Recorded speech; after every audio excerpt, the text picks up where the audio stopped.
All right, hello and welcome. How is everyone doing? Thomas, a little bit early on the claim of me being muted, but welcome. I hadn't said a word yet.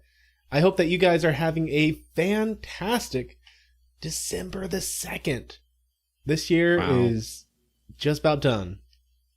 It almost is. You're right. And I don't know, it might just be me, but you sound a little, just slightly echoey and a little loud. Hmm. A little echoey, a little loud. It's a little possible. A little possible. Let's see. I should only. Gosh, I should only be going to the right spot. I I don't know. So I got good news. You guys may Oh, know that my laptop, I've been streaming off my laptop because my main PC died like almost a year, 9 months. I know, it's some- half a year to 9 months. yeah, I think it was like May or June. Okay, so more like half a year. Okay. Let's not oversell the disaster of this. Well, Yeah, it was killed killed by by the the shadows. shadows. Exactly. And so I finally am getting my desktop set back up. Um, it's been Oh, holding steady. Usually by this point it would have crashed. I had to go out and buy a new processor, and okay. it's it's not as good. I had a Ryzen 9 in there, a 5950X, so it was several years old. I got Right. it. I did a live stream putting the whole thing together, Yeah, it and was like 4 years ago, yeah, almost five. and so it was a Ryzen 9. I had to downgrade to a Ryzen 7. I think it's just straight at 5900X. So instead of 5950, it's the 5900. So it's down just a little bit. Oh, you probably will never notice. Yeah, I won't. And the reason I bought a computer that powerful is I was running my own company at the time, in which I had to have several virtual machines up at the same time. So I Ah, program industrial equipment. I really love doing it. I designed the top end interface for it too. So I would often have one VM with the top end I was working on, another VM with the program I was working on, and then sometimes a third VM having to act as like a dummy in there, just creating data for me. And they all had to be beefy VMs. So I really needed a lot of processing power to throw at this. But I don't need that anymore. I went and worked for a friend of mine for a while. In fact, it was really great. On my birthday, I got to have lunch with him. oh, I hadn't seen him in, gosh, almost a year, I want to say. And he wanted to go out shooting, and we got lunch afterwards. And it was really great to hang out with him. I missed getting to see him, and uh, whoa, whoa, whoa, whoa, whoa. You went out shooting? I did. We went to a shooting range. Well, I mean, it was indoor shooting range. Hmm. Okay. I still got a little Did anyone, bruise. did you shoot yourself? No, no. We were Oh, shooting. oh, oh. So we were shooting. He had an AR-15, and then he had another one that was not an AK-15 or AK-47, but it was like the same body but a different brand.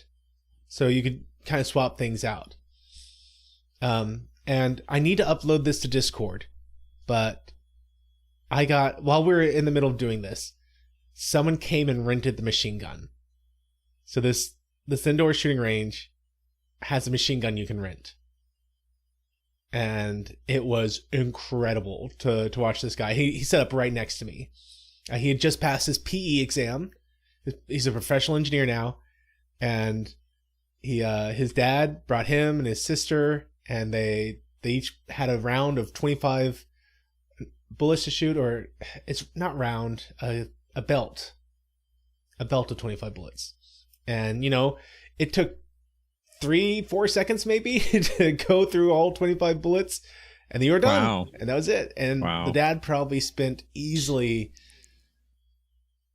200-250 dollars on this experience for them. Ooh. uh Hey, Mephisto, no, I did not have any friendly fire. Well, that's why I was asking if anyone got hurt. No one got hurt. This wasn't a Dick Cheney moment. He wasn't taking me out to finish the job accidentally. It was just we wanted to hang out and we had a lot of fun, and it was so awesome. And then I got to shoot my own gun. Like I bought a handgun ages ago, and I haven't really gotten a chance to use it. And I went to use it, and I actually need to take it to a gunsmith because the sights on it are not set right. It was like 8 inches lower than where we were aiming. Yeah. So, well, that will happen. Over things time. To put on the Christmas list. Omni says, right, it's the sights. Okay, so Omni, if it was just me, I'd be like, yes, I don't go enough. I did a decent job. I am a Texan. I have been before, shooting before.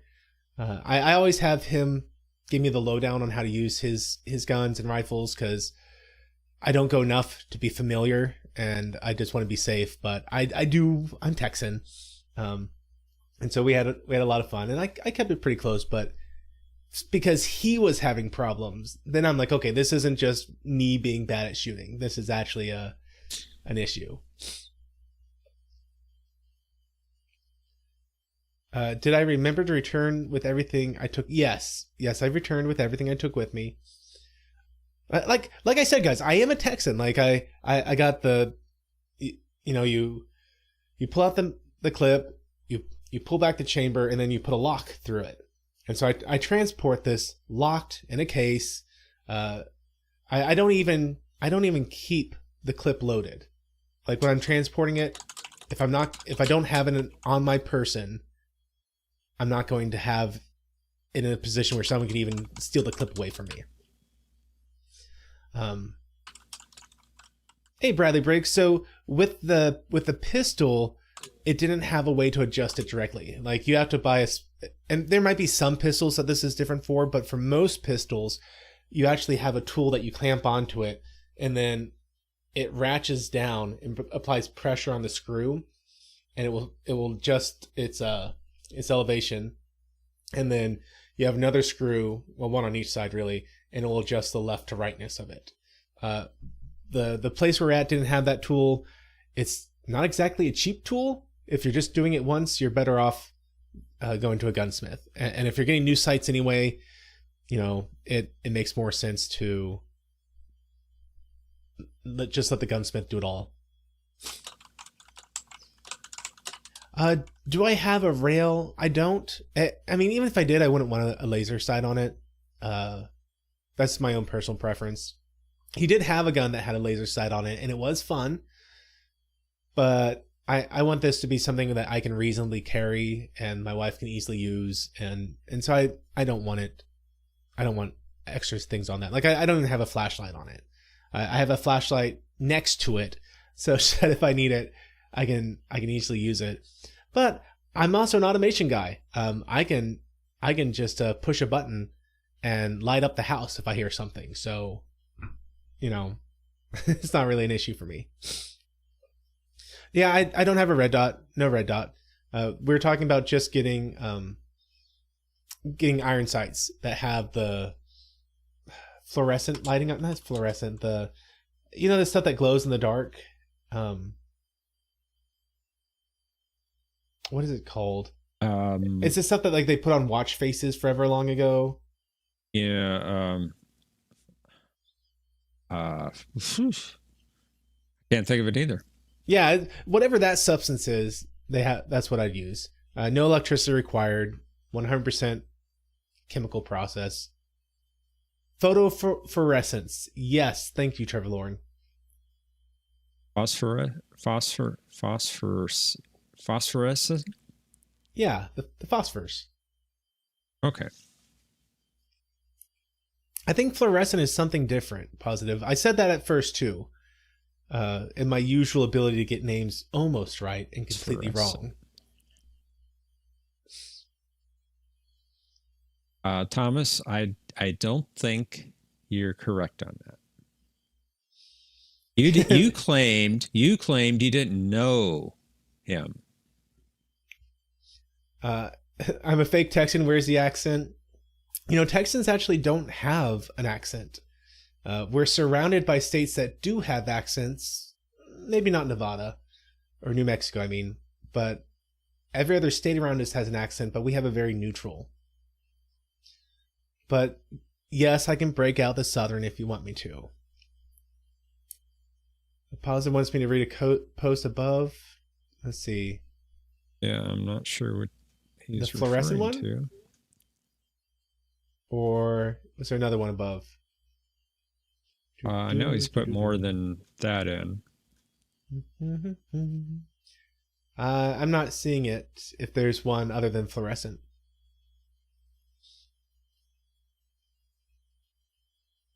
Do we? I don't know. Oh, okay. Speaking, Fair enough, Josh. North Texans or Southern Texans have more of an accent. Southeast. But then you start getting to Louisiana. It's a thing.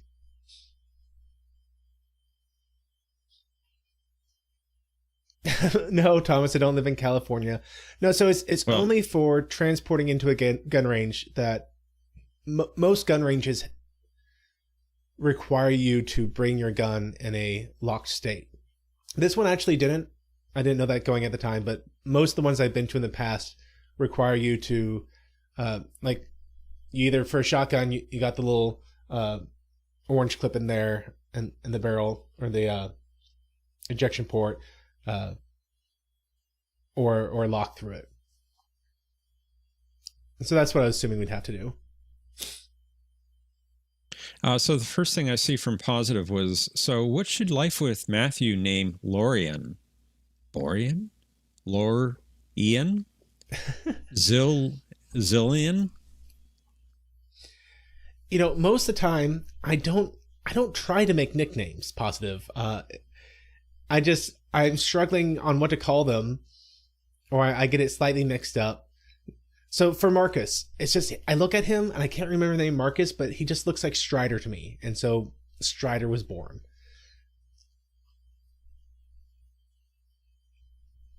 Really, Bradley? Did you live here your whole life? Yeah, next statement you said, here your whole life. How interesting. Now, to be fair, I don't know, maybe it's just a Fort Worth DFW area thing.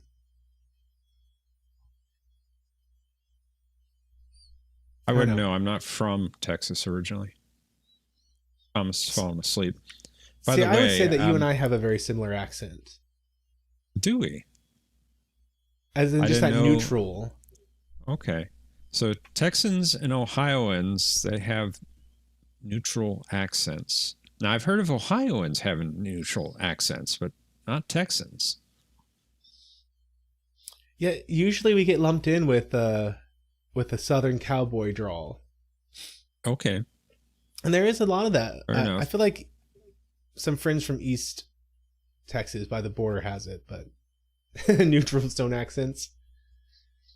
So all of this was to say, I finally got a new processor. That's how we got on this. And so if you're hearing an echo... Come full circle. Yep. We have. If you hear an echo, I apologize. I was in the process of moving things over to my desktop so I could stream from it. But I actually, when my computer died, I lost a lot of data. Because I had 2 drives together as a virtual RAID done through Windows.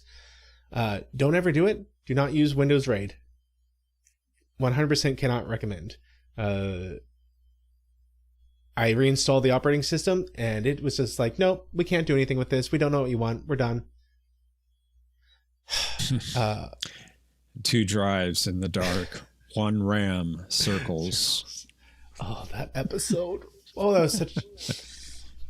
Where are you? Oh, I have to find you. Anything with her in it as a lead character. Well, I don't blame the actress. The Face of the stuff Enemy they was wrote pretty for her. good. Face of the Enemy was good. True. And see, that's what I was just saying. I don't blame Maria Sirtis. I think she's a perfectly fine actress. I think that the writers did her dirty most of the time. I would agree with that.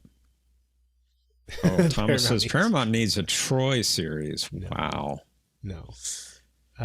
So anyway, it's a 5-day process. I bought some software. It's called RStudio, and it was able to take both my hard drives, repair however Windows can't see it, this program can, and it's pulling the data off of it and storing it on my server. Wow. But it's clearly not a fast process. The way they're having to rebuild this on the fly, it takes a long time, and so it's going to take 5 days, but I'll finally have, it was almost 2 terabytes worth of data. Ooh. Yeah, it was virtual machines. It was a lot of videos I took for doing YouTube stuff. Like I had pre-recorded a bunch of stuff, and I'll probably delete most of it, to be honest, but it doesn't meet my standard of excellence anymore. It did at the time, but I took too long, and I've gotten better since then. Fair enough. But hey, at least I'll have it. So I'm very excited to have it back, and I apologize if today the audio sounds a little funky. I don't know. It sounds better now to me. It's just when we started, you sounded pretty loud, and there's a little bit of an echoey. But again, it could have been me. Let's see. Josh is wondering Thomas wants to know when the pub stream is.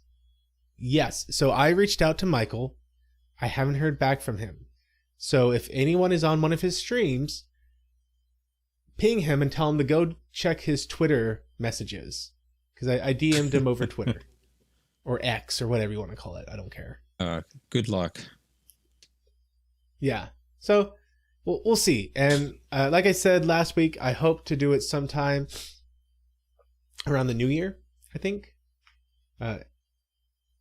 If Michael can come in, I'll play it based on his availability. If not, I'm shooting for like a New Year's stream. I think that'd be fun. Sounds like fun. Yeah, it does. Now, on a completely different vein of things, you, not you, but did you get to go see Back to the Future in theaters? Yes, I did. How was it? And I loved it. I love that film. It's got, I think, one of the very best scenes in all of cinema history. That's the clock tower scene, of course, toward the end. Perfectly done, perfectly acted, perfectly directed. It's got awesome music. The action is just, it just ramps up, and the pacing is just perfect, wonderful. I love that scene. It was worth going just to see that scene in the theater again. Mm-hmm. And I was the only one in the theater. Really? I went in. Yes, I went on a Monday afternoon, about 12:30. It was a 12:30 start time. 12:50. They got to have 20 minutes worth of trailers and stuff. But love that film. I'm curious. I think I missed it. I don't think it's in theater still. Probably not. I mean, it's been a month. A little over a month. Yeah. Oh, yeah. It came out on 30, or they re-released it on the 31st. Yeah, they're probably done. Yeah. The weekend I had it, we had other stuff going on, but oh well. I went the second week. And no, Thomas, I am not rich, and I could not buy out a theater. Actually, I would rather have had people there. That would have been fun. Yeah. And Omni, I'm not sure what rave review you're talking about for Section 31.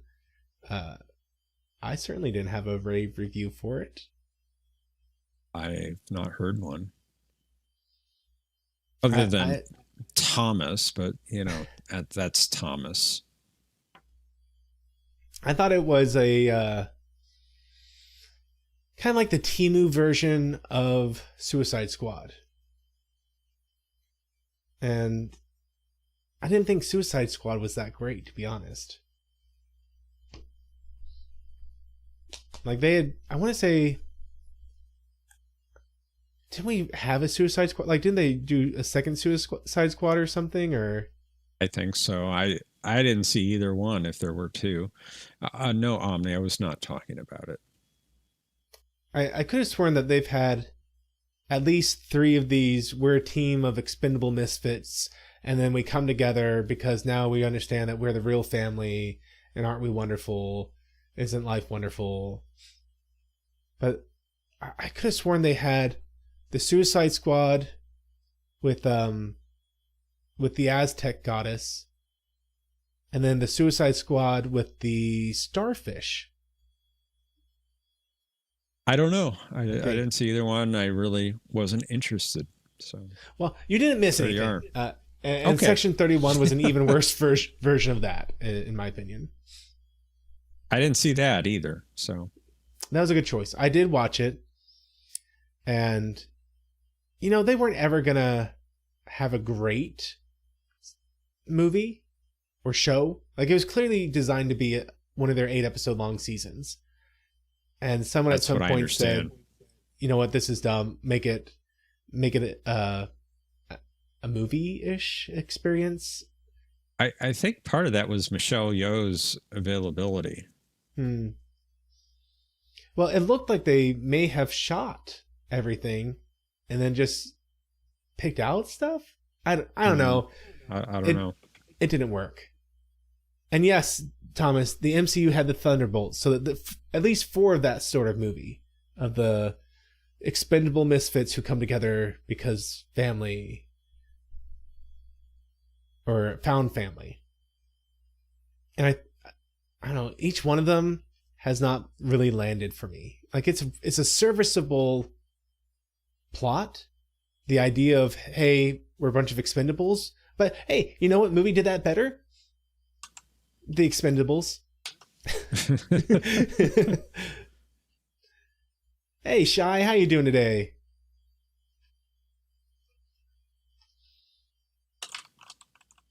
Memphis is saying the only thing I like from the DCU was Doom Patrol. Brendan Fraser as Robot Man was funny. I miss Brendan Fraser. He was such a fun actor. From his goofy roles like Encino Man and George of the Jungle, to his quasi-serious one like the Mummy and Return of the Mummy. Right. Yeah. Because even those he was goofy. Quasi. But yeah. Okay, so yeah, there are 2 Suicide Squad movies, and then the Thunderbolts, and then Section 31, and then did MCU do another? They didn't just, not Thunderbolts, but like that same sort of motif. Wouldn't surprise me. Thomas says you miss him. Brendan Fraser's still alive. No, he's not. I don't know if he is or not. No, he's not. I am so not confident about this, but we are gonna. Do you want to bet on that? another virtual pub. Yeah, he is still alive. He's alive? What?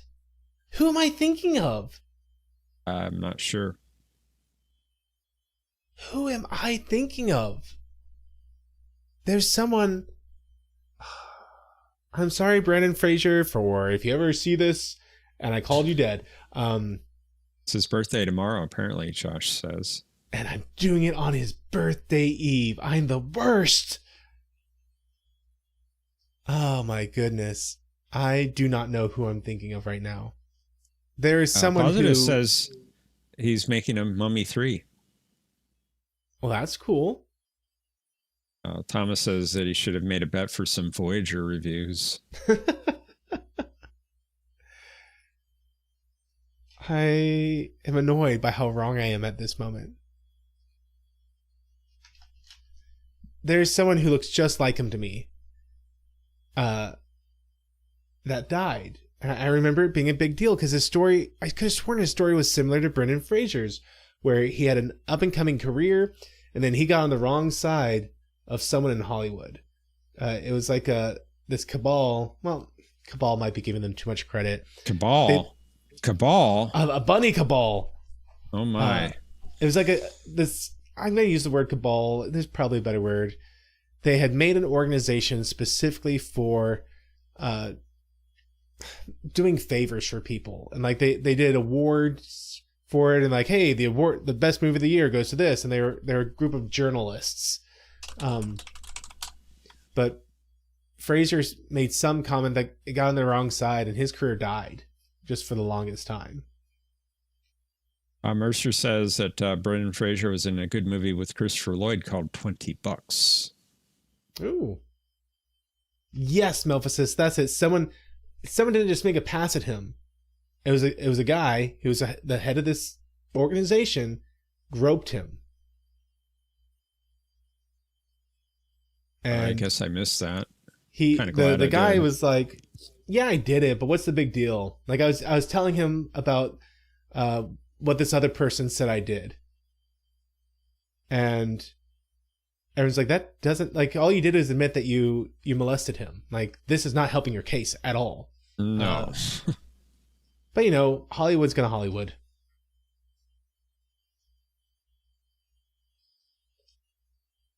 See, Thomas, I want to doubt what you're saying, but I've already been proven wrong so many times by you, and so I feel like I'm arguing with you at my own peril at this point.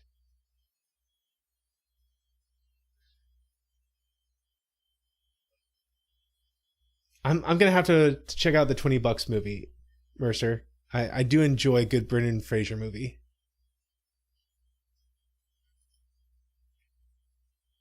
Well, speaking of me getting things completely wrong, how about we transition to my prediction for this week and see how wrong I'm going to be on what we're about to watch. Okay, we could do that. Whatever happened to Mr. Garibaldi? You said you got nothing from the title. Yeah. How could you? But big old blank. You said that you see that there are fundamentally two ways that this could go, two different ways.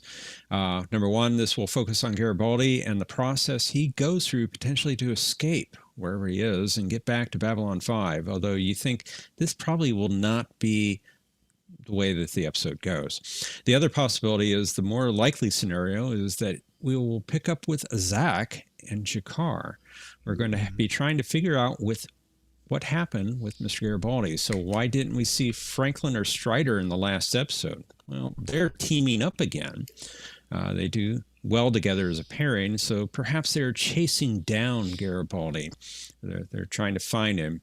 They're out following the clues to find him. Perhaps the two scenarios will work together. So you have Franklin and Strider out in the universe trying to track him down, and you have Zach and Jakar on the station, and the two pairings are working back and forth trying to figure out what happened and get him back. Someone is going to need to check the station logs, you said, to see that he was taken captive by the shadow spiders. And they set up a nice little moment in this episode with Jakar and Zach, and they might follow up a little with that, you said. And kind of as a side, you said you really liked what they're doing with Andreas Kasoulas with his monologues and allowing him to have compassion. He's talking about Garibaldi, but at the same time, when he was in Garibaldi's quarters, there's an undertone that he really is talking about Londo. He made the comment that the more you know someone, the more you open up the possibility for them to change, which is really directed not towards Garibaldi, but Londo. And the War Without End story, Jakar and Londo have come to some sort of friendship or professional relationship, and that this is the start of that. Jakar has come to a point where he can move past his antagonism toward Londo and start to come to a point of forgiveness toward him, and that allows Londo himself to change. Let's see if I'm right. And I do like one thing they're doing right now is we saw in The World Without End part 1s and 2, how the future is supposed to turn out. And so far, we've really seen everything that led to that future, like, it's still moving along and progressing that way. And Sheridan's choice of going to Zahadum is the really first big branch away that we're getting from that timeline. And so I really like just the idea that everything we're seeing already happened, and we already saw the results of that. And so Jakar already was going through that point where he would have been able to become a associate, friendly, amicable toward Jakar or toward Lando. So I just like the way they're doing the timeline story stuff. I think that's really interesting. So you believe that Sheridan going to Zahadum is moving away from that timeline? I do. Did I hear you? Did I hear you correctly? Yeah. Okay. And the main reason for that is we've seen it mentioned several times, or at least in Sheridan's mind, he believes this to be true, that he went to Zahadum in that original timeline. And, he words it like, maybe in the original timeline, I listened to you.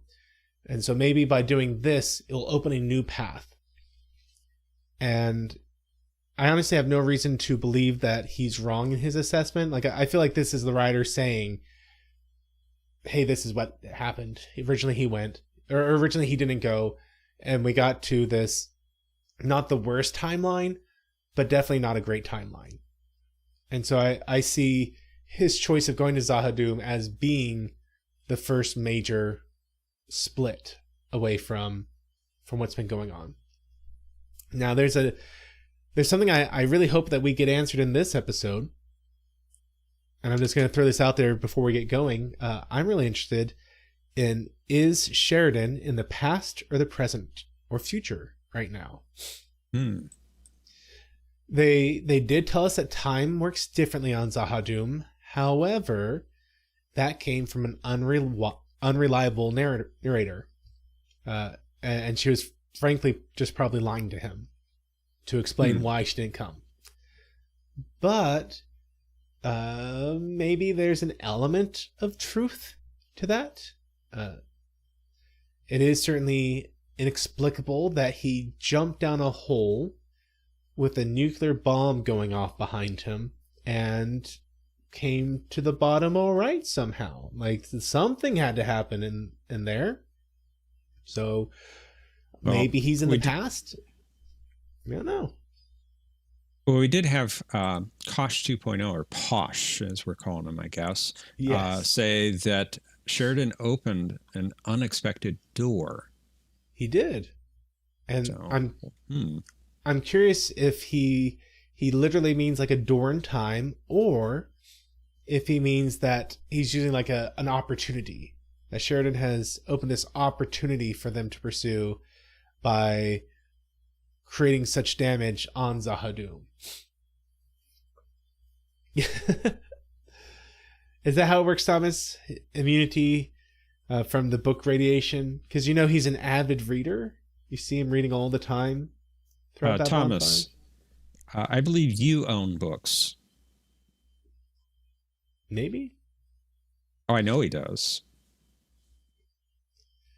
Yeah, Josh, maybe there's more going on Zahadum. Maybe he's in the present right now, and there's some sort of alien there independent from the shadows? Which makes you wonder, what sort of creature could go undetected by the shadows, or is so powerful that the shadow spiders don't want to mess with him? I don't know. What do you say? I go ahead. Curiouser and curiouser. Indeed. What do you say we go ahead and pull this up and let's find out? So let me get my quick plug. I try and do this quickly. I never do. But here's the way this works. For anyone who's here for the first time, we are watching, or Jeff has seen this series before. This is going to be the very first time I ever watched this episode. I know absolutely nothing about this episode, except it is called Whatever Happened to Mr. Garibaldi? ? One of the few TV shows out there that has a punctuation mark in it. Always something I enjoy seeing. Wow. So to do this, like this isn't going to just be me. Like, you can't come to the stream and watch the episode. Sorry. If you came here for that, that's not what this is about. I'm going to be providing live commentary as we go through it. Jeff will be giving commentary. And then afterwards, we'll give our summary thoughts of this episode. And if you're here right now, you can join us in the screening room, and that'll let all of us sync up our watch times only during this stream, so that whatever I'm talking about, if I'm on subject, is what you're seeing right now. If you're here in the future, sorry, you got to do it some other way. You got to see it another way. But hey, I got good news for you. There are ways that you can do this for free. If you have Amazon Prime, you can watch the TV shows, the series, with your Prime membership for free. But you still got to rent the movies or buy the movies. You can't watch those for free, but at least you get to watch the season 1 to 5. Or if you don't have Amazon Prime, you can watch it for free on Tubi and Tubi TV, Roku, I believe are the two. And with Tubi TV, you don't even have to create an account. So, I mean, you got to watch the commercials. Fair is fair. But those are some great ways that you can watch it if you don't have your own physical copy. But if you don't have your own physical copy and you'd like a physical copy, they're like $55 on Amazon right now. Well, that was the Black Friday or Cyber Monday price. I just looked it up, and I can't believe what I'm seeing. Mm-hmm. Blu-ray version, Babylon 5, seasons 1 through 5, does not have the movies, but it does have the pilot episode, The Gathering. Currently on Amazon, there are only 4 copies left at $46.99. Ooh, that's a nice price. And guys, I'm not sponsored by Amazon. I would sell out if I could, okay? But they don't sponsor me. I 100% believe physical copies reign supreme. And you don't ever have to worry about them being taken away from you. And it's a great series. So if you're enjoying the series, if you want your own copy, that's why I mention every week. Just so that you guys can know, they're usually about $76. So it's like a 40% off at that point. So it's something like that. It's nice. Thomas says, buy it now, Matthew. I know. Here's the thing though. It's on my birthday/Christmas list. So I need to make sure that no one else has bought it. And I need to be surreptitious about how I go about asking this. Because I did get some cash for my birthday from my mommy, so I do need to I do need to do something with that. It was your birthday recently, wasn't it? It was the 29th, so just Saturday. Well, happy belated birthday! Thank you. And then I've also started saying this, that the DVD, if you can get the older DVDs. Hang on, there's more. I was wrong about the new set of DVDs. They are just repackaging of the old set, so it doesn't matter which version of the DVD you get. Oh, really? Yes. All right. Hey, so that's really awesome news. And the reason I say that is because I thought that the older DVDs, they were the ones that still had commentary on them. But it seems as if the newer DVDs also include it. Now the repackaging, that might mean they're doing a higher compression ratio. I've been seeing more of that. Yeah, possibly. So what they're doing is they're taking a double density DVD and compressing it onto a single density. So mixed bag there. I mean, to be fair, we have better compression technology. That's true. And to be fair, I don't know if they've done that with this Babylon 5 set. Yeah. And yeah, that's right, Thomas. You got to store your DVDs in a safe location. I should take a photo. I have zero resale value for this stuff. These are not going... Like, I could buy a collector's item and I'd ruin it, unfortunately. But I cut down the box art into just the core of it, and I put it in a sleeve just the size of the DVD itself. And so I have the DVD and the box art cover, and I keep that in a giant shoebox sort of thing, so that all my DVDs fit nicely in like a triple wide shoebox, basically, with a little space left over. But I also rip all my DVDs and store them on my server. So I only have the physical stuff for backup at that point, and I just don't need to take a lot of space. See, it's smart, but at the same time, I feel guilty because there's been a couple things, like some game stuff, where I'm like, oh, if I hadn't done this, it would have been worth some money. Not that I'd necessarily be looking to sell it, but there are some games I had that were actually, like, I still have. And if I just kept the case, if only. Yeah, the disc will rot and rot will go bye-bye, but that's why you make the digital backups. Indeed. You know, it's a game of give and take. Thomas just says only Omnis do that. So let's go ahead and jump in to this week's episode. Let's find out how incredibly correct I was in all my predictions. And we'll see. So hopefully, if you're here right now, you're in the screening room. If you're here in the future and you're watching this on some other source, don't worry. I'm going to give a quick 3 countdown, and then we can all sync up our watch times together. And of course, there's a slideshow right below. No sound, just images once every 7 to 9 seconds. So that if you're here and you can only have the stream up, you have a reference for what's going on. So let's go ahead and do this. 3, 2, 1. Hit that play button, everyone.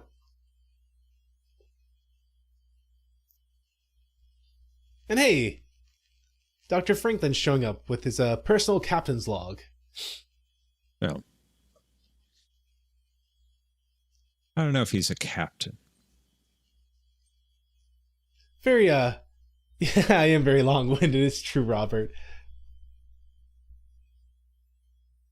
But he's giving a rather dry and morose summary that it's been 9 days now since Sahadum.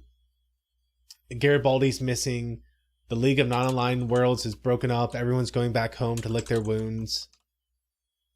It's kind of their darkest moment. They feel like it should have been a great victory, but it's just not landing for them.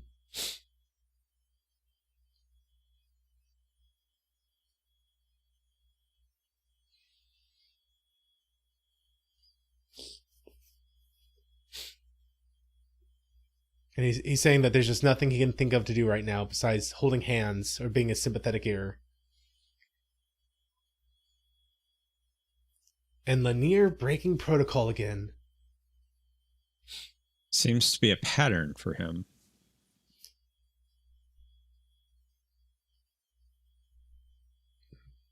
That's unexpected. Curious. He asked the question that must never be asked. What do you want? But he also asks the other side of the question, the Vorlon side of the question, who are you? Indeed. So kind of maybe a combination of both those races. A precursor, perhaps, to both those races.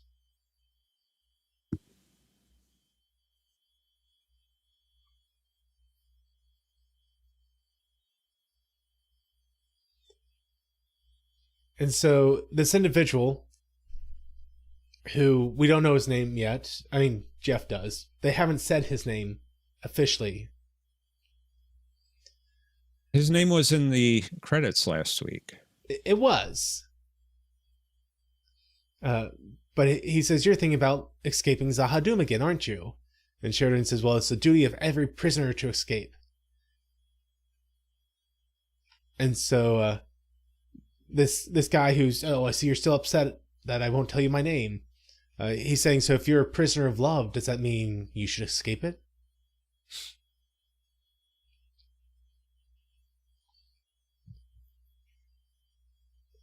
And he's saying that there's no benefit for me telling you my name. That yes, it will satisfy your curiosity, which won't do anything for you, but it'll put me at a disadvantage because words have power. They have meaning.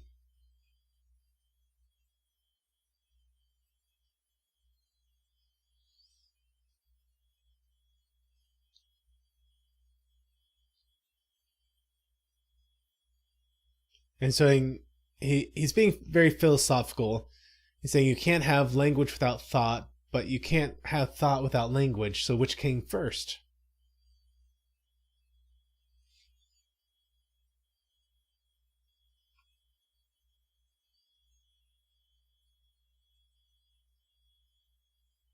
And he's saying you're too wrapped up in your own situation to think about the bigger question.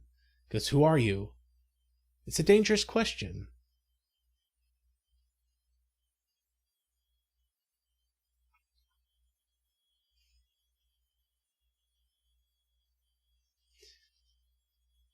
And he says, now, what you are, I can answer for you. It says, you are dead.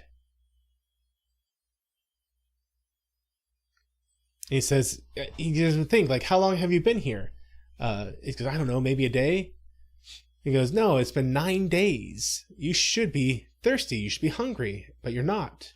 What about a pulse? You got a pulse? And he's checking. No, I don't have a pulse.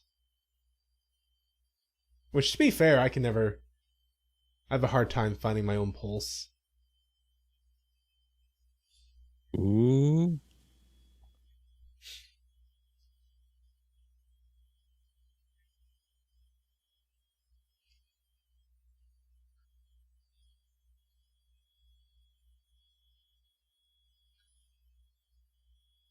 And over in Discord, they posted the opening credits and who says each line.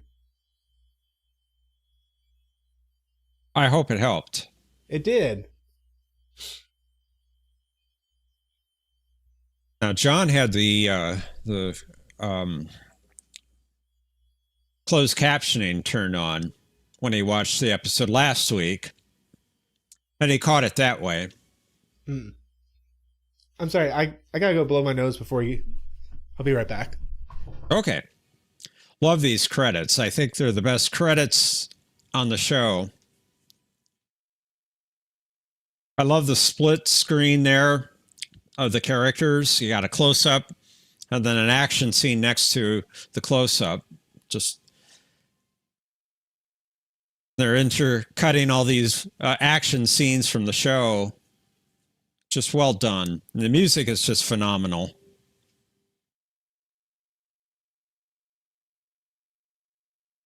I love this flyby of the station.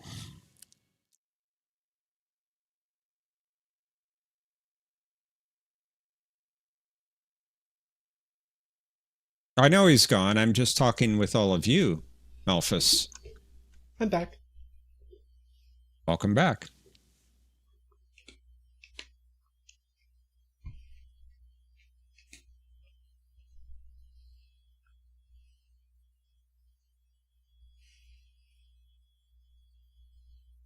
So the guy says, what's the last thing you remember before waking up? He goes, I remember falling. It seemed to have gone on forever.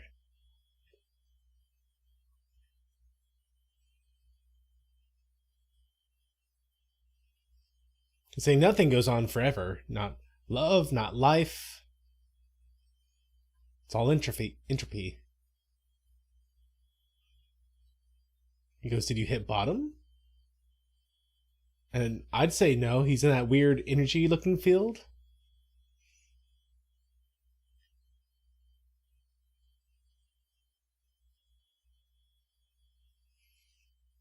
He's saying if you hit bottom, then you're dead.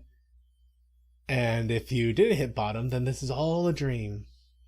It's in his mind palace.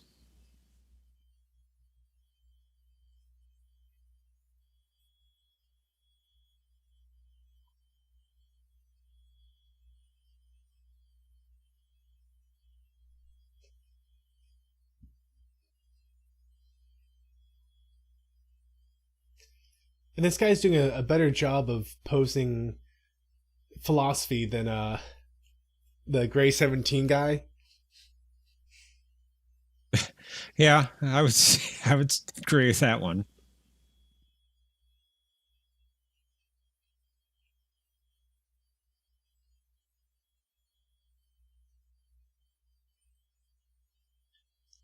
But he's just going on about how From the moment we are born, we have a finite number of seconds in our lives, and with each passing tick of the clock,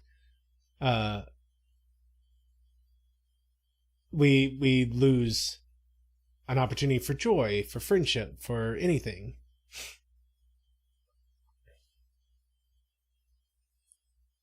And so he's annoyed. He says, "Just tell me, who are you?" And then, having said that, we zoom back. We see him in the core of the planet, whatever it is, that energy field. And it sounds like his own voice echoing back to him, to be honest, saying, "Who are you? What do you want?"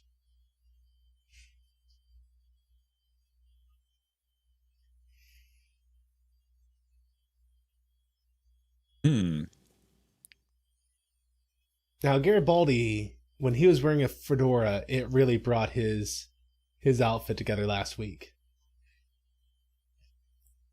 I think you mean Jakar. I do. What did I call him? Did I call him Jer? Whatever. Yes, Garibaldi, you called him. Jakar. When last week Jakar put on a fedora, and it really brought this outfit together. Jakaribaldi, says Omni.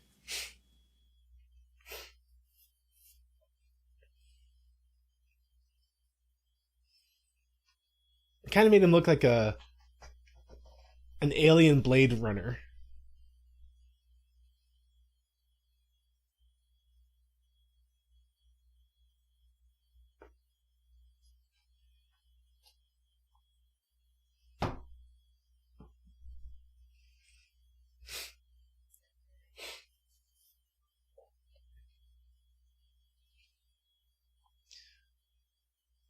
So he has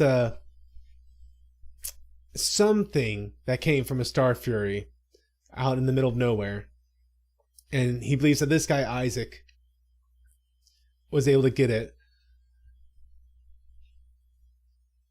And he's saying there's a partial serial number that matches was on Garibaldi's ship.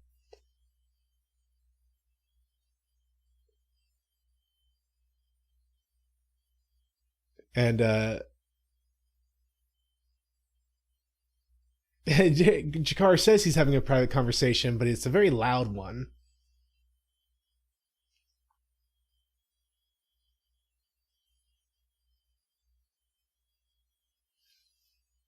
And he says he's come a long way, but I mean, it's a sealed space station. Hey, it's Strider. Oh, this is on a planet. Oh, they even did the establishing shot. I just wasn't paying enough attention. Yeah.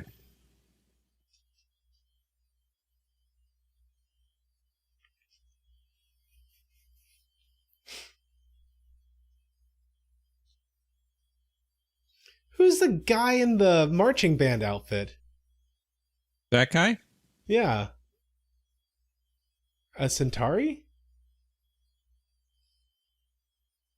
Yeah, that's a Centauri. Oh, but when Linnea was going behind Dolores' back, and got Franklin, he said that Dolores needs help, that she's not doing well.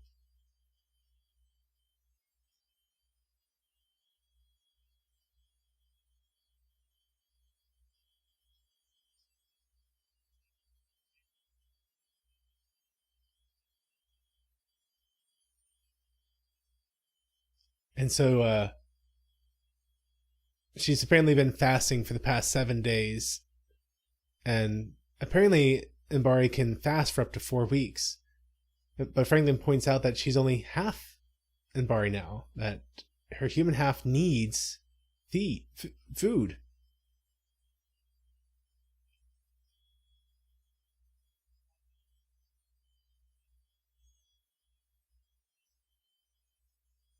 And Franklin's saying nothing's going to be served by you sacrificing your own life. And she says, well, justice will be served because it's my fault that he's gone.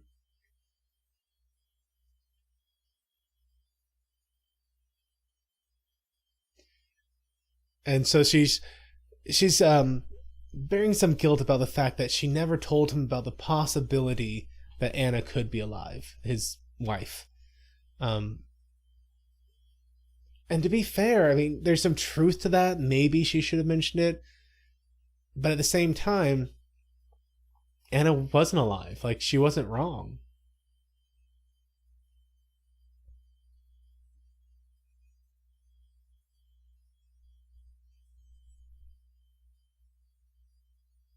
And she's saying that I loved him and I just wanted to protect him, but I should have loved him less and trusted him more. Yeah, Josh, the body was alive, but the mind was gone. Which was a concept they explored a lot earlier. I think back in season 1, maybe. No, it was season 2, because we had the brother so-and-so, I forget his name. The monk. I believe that was season 3. Early season even. 3. They wanted to do it in season 2, but it got delayed. But they went over the fact that when the mind is destroyed, the person is effectively dead. And they kind of brought that same concept up. Was that in season 2 when they killed off Talia? True. Yeah. Well, was she killed? So that's kind of like a recurring motif that they have done in Babylon 5. And Trevor Lauren does point out it's brother Edward. That's right. Thank you.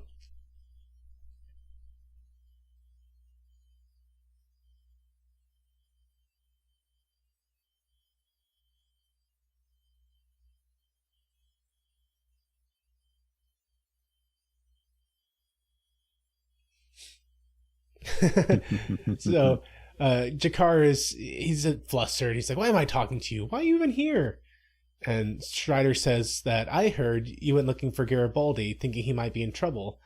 And I came looking for you, thinking you probably got into trouble.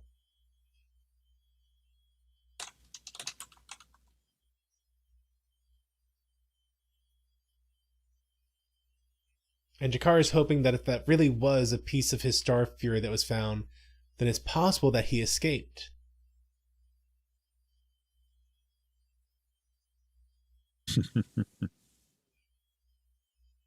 And I guess I hadn't really thought about this, but he is still technically the ruling class. Yes, he is. The Kari.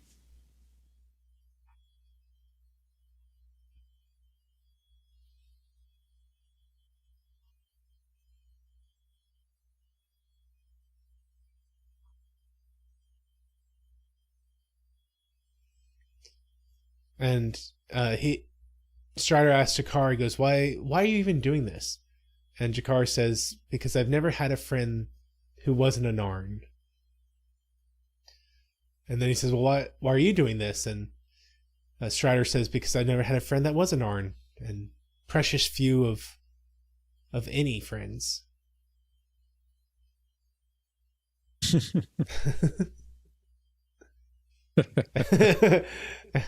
And Jakar, he likes the folding staff. Yes, that poor cat. Did you hear the cat? Yes.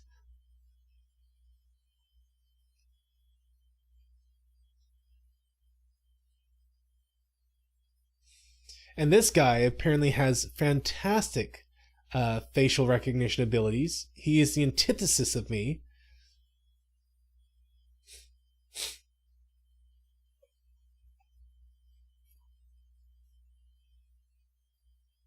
And yes, Omni, it is the Centauri marching band. I feel like I should make a parody of a My Chemical Romance song.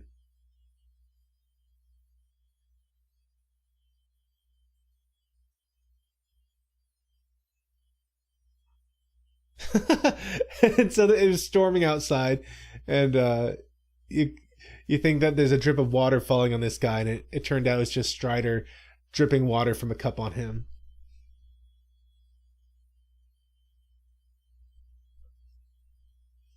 And he used some light threatening of the man's life to figure out some information, it seems. Yes, rain, lightning, thunder, and your head nailed to that wall over there.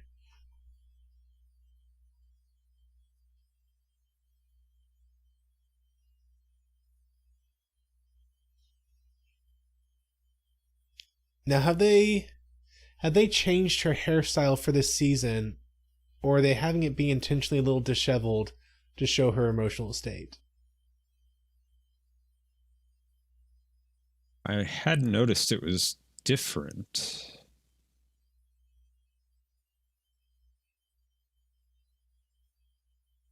I think Franklin has changed. I did like that they had him go to talk to someone in the midst of depression. And just his ability to immediately apply what he's learned.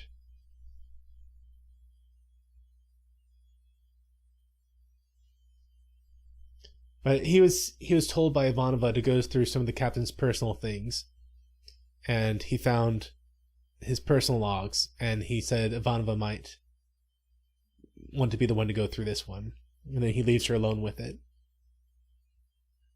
Dolores. Dolores, yes.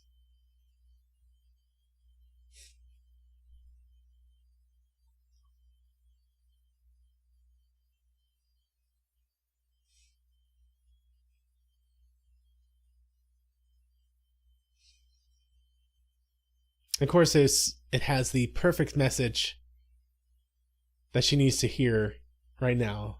It says, my dad used to say that whenever the best way to deal with pain is you try to turn it into something positive.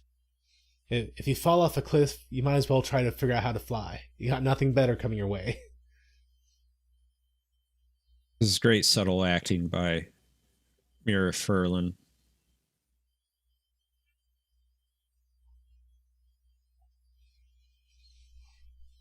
And so he's also talking about how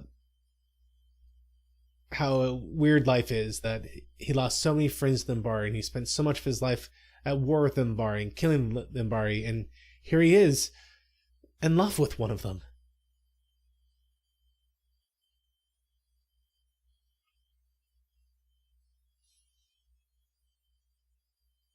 He says, I've fallen off of... Here we go. He said, I've fallen off one half of a cliff with her, but when I look in her eyes, I feel like, hey, maybe I can fly.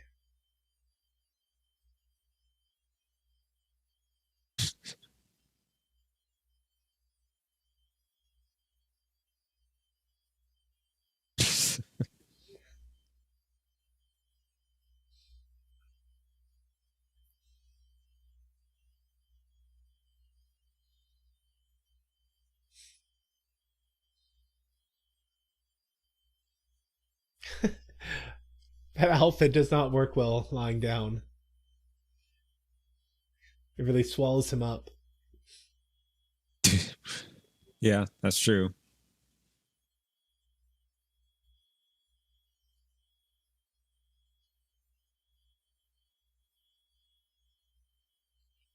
So Jakar is trying to send Marcus back to Babylon 5.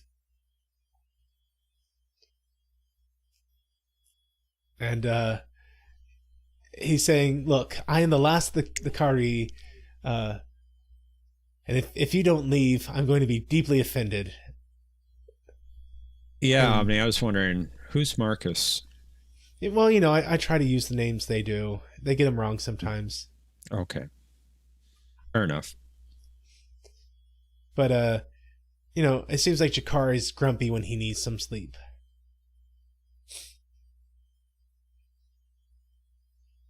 But he's going to be wanting Strider in a minute, I'm willing to bet.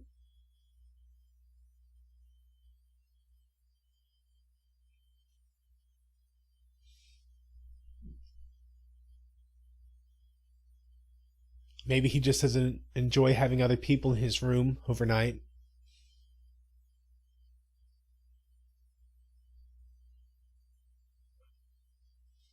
Uh-oh.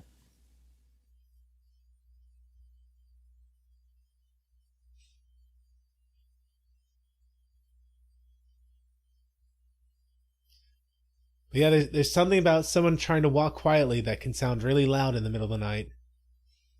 Yeah, right?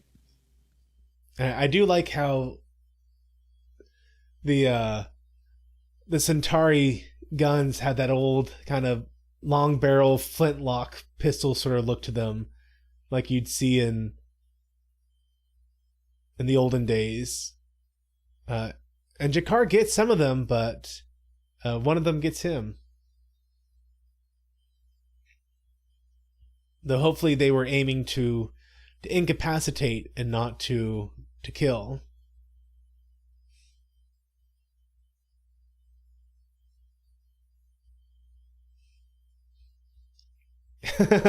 Hominy says, wow, lots of white stars to repair.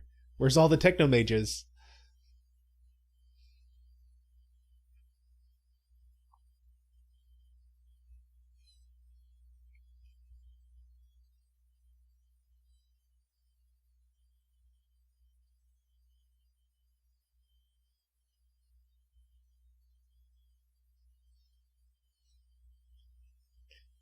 So Dolores is trying to convince.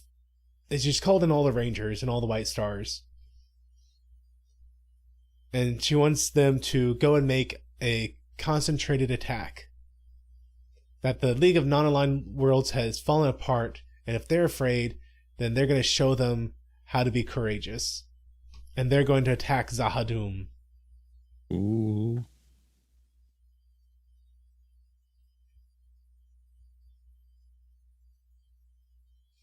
And they're going to wait 7 days to give anyone else a chance to join that wants to. And then they're going to strike. So hey, maybe this is one more of those domino effects of Sheridan choosing to go to Zahadum that will result in a different outcome in the future. Instead of falling back and just being comfortable with the peace that they've procured, to press the attack.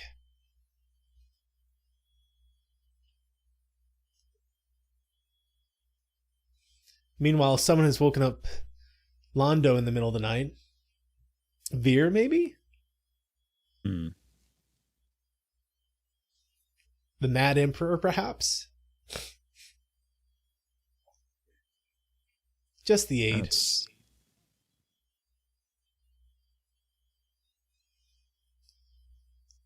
But he's saying that the Emperor was most insistent. He says, you must come this instant.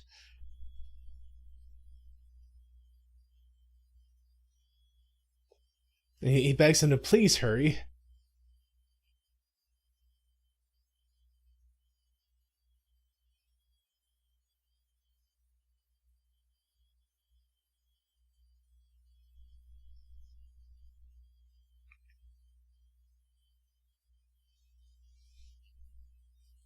And so the Emperor is a little miffed. He's like, you kept me waiting. And Londo says, well, I had to be properly attired. If I came into your presence in such a state, I would have been insulting your position. And he's being real particular with his words. I need to honor the position. I need to respect the Emperor.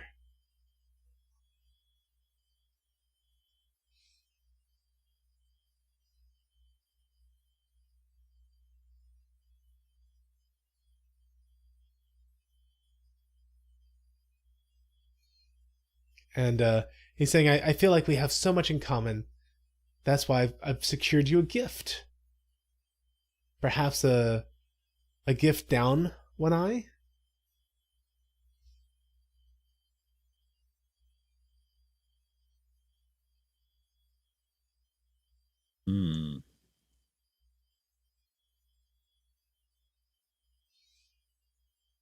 I love that little bell. Says, would you like to see your gift now? He goes, well, yes, Majesty. And that says so much about this guy's personality. Just that he's the strongest person in the land, and he has like this weak little bell.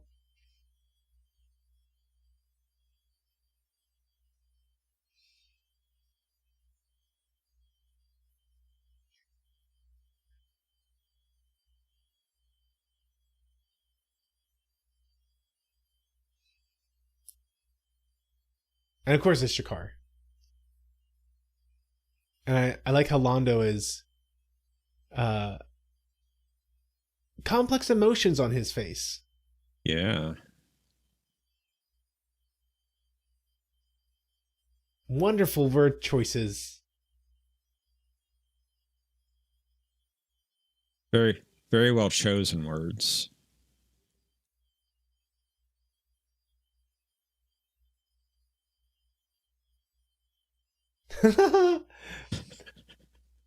And so the Emperor says, "And you, do you by any chance have any, or do you have anything to say?" And Jakar says, "Yes. Do you by any chance happen to know where Mister Ooh. Garibaldi might be?" And the Emperor goes, "Who?" And there he is. And right on cue.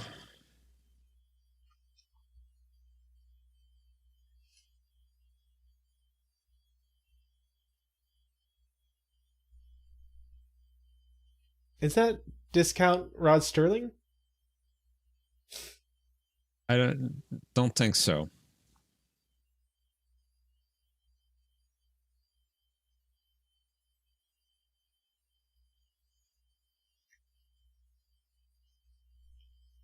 And so the voice on the PA is saying, "We want to know if you remember anything about what happened after you were taken captive from Babylon 5."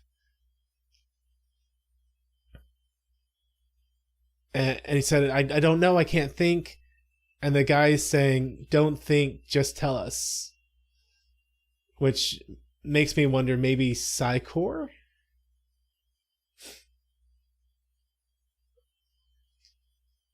But Garibaldi loses his temper and starts smashing up the place, and they gas him.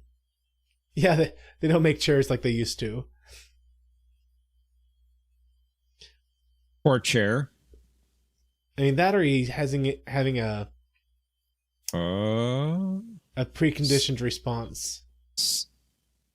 You're right about Psy-Core. I was wrong about discount Rod Sterling, though. Hmm.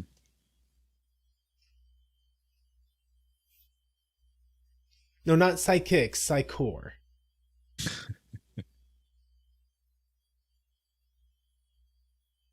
Londo, hello. Hello, Jakar.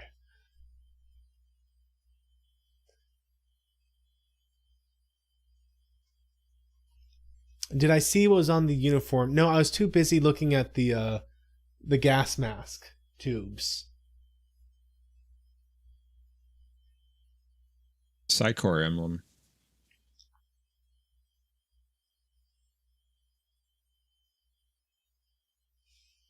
And Londo's saying that if you no longer wish to be alive, you could have told me, and I would have ended it quickly and with a measure of dignity.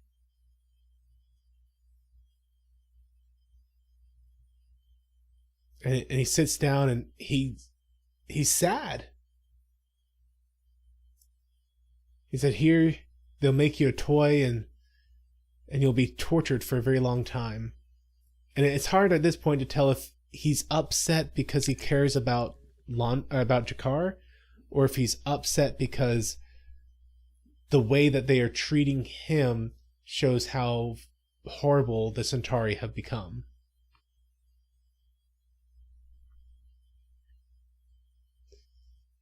He says when they're done torturing you, they're going to strap you to this bench and make an incision here and open you all the way down.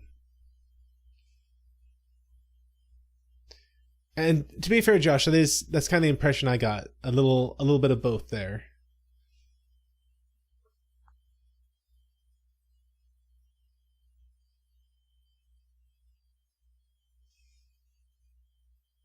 And he says, and if you're still alive, they'll start to pull out parts and pieces no bigger than a fist, and they will start to make a mountain out of your parts and pieces.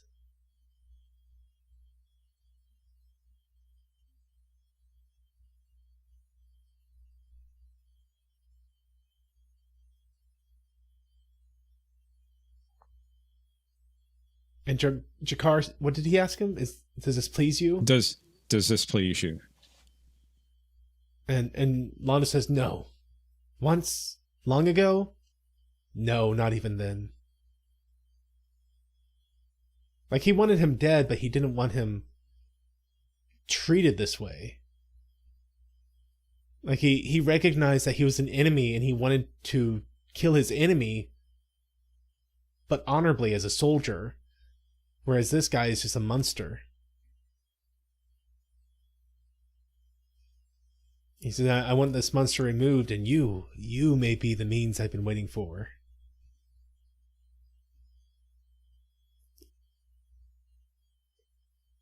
He says, I believe I can save your life, but it won't be easy, and you will suffer greatly before this is over.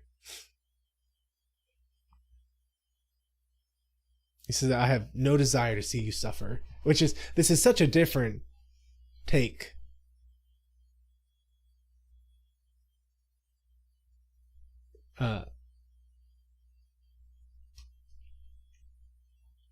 And his progression has been so subtle.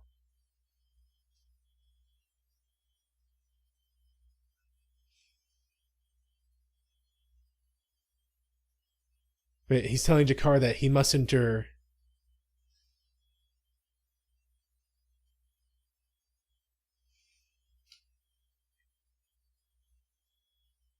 And Jakar says, what do you ask for the price of my cooperation? And Londo says, you're not in a position to bargain. And Jakar says, so neither are you. He really isn't.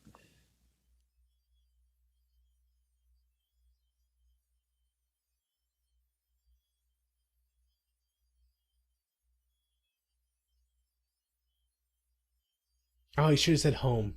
Oh, well. So he says, the price of my cooperation is going to be my world's freedom. That's what it's coming down to. He says that if I remove the monster from your throne, he should have said, then you remove the monster from my home. But he said, the monster from my world. And Londo agrees. You have my word.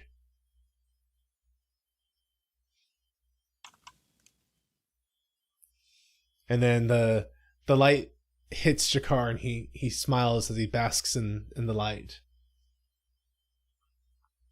Which I think is very symbolic of what he's asking for, what he realizes he may get. Absolutely. I mean, yeah, wincing, but I feel like it was still also Basque.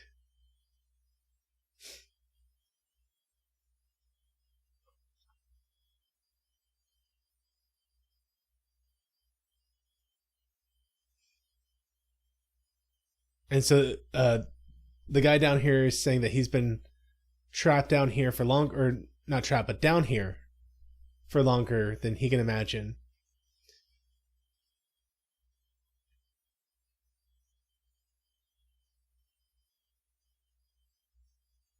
And so... Children? Yeah, children. So Sheridan is saying there's a war going out there, billions of people dying. Don't you care? And the guy goes, yes, I care. You always care when your children fight.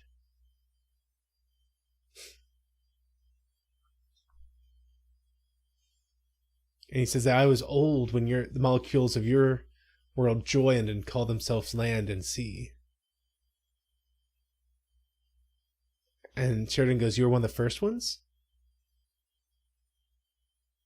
And he goes, no, I was not one of the first ones. I am the first one. Sheridan's having a little trouble swallowing that one. And so the guy's been saying that there's only... When Sheridan said, how do I get out of him? The guy said, well, tick, you're alive, talk, you're dead. The only way is to surrender and accept talk, your death. And apparently that Sheridan is the first one to make it this far.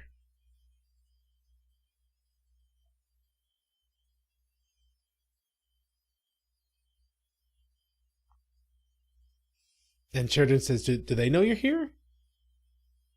And the shadow spiders apparently come here every time they go through this cycle because they think that they're being respectful or showing respect.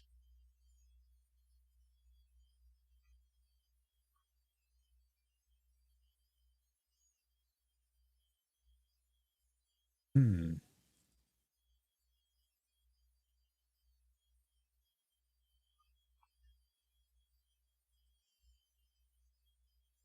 And he says, you know you have a Verlon inside you. Or a piece of him.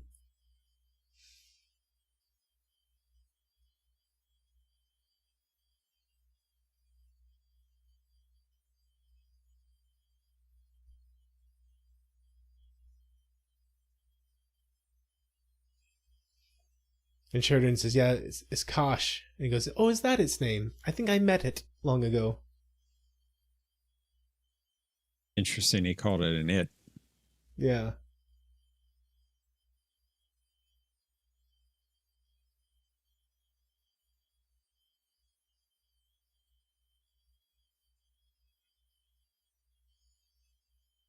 And so he's explaining how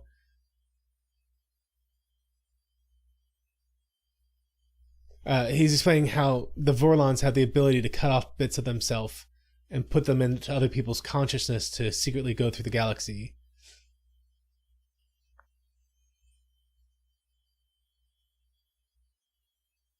And he's saying Kosh is part of the problem and you're the other part, that both of you must surrender to the talk.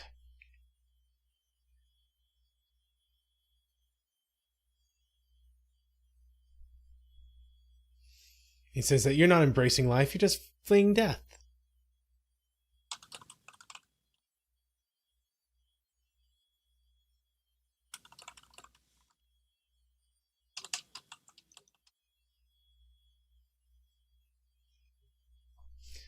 So maybe this is the door that the Vorlons were thinking of, that they are aware that this guy was down here. That Sheridan found him.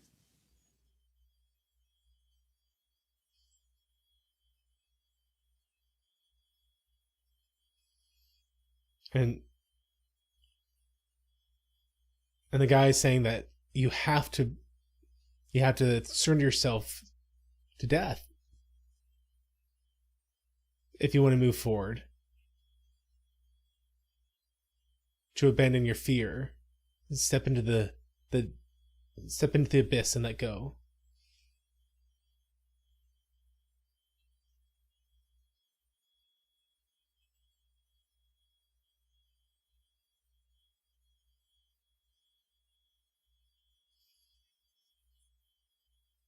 And so he says, it's easy to find something to die for, but do you have something to live for?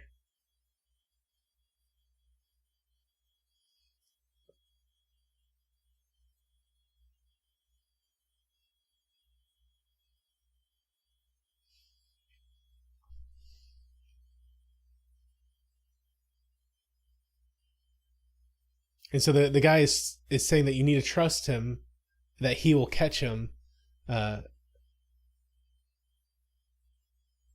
and that while he can't create life, he can blow life, or he can blow on a dying ember.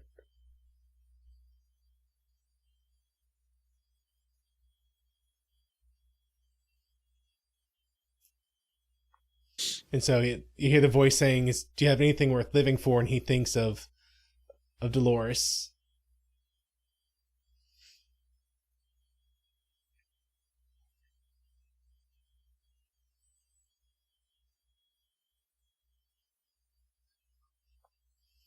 And then he's laid out on the ground.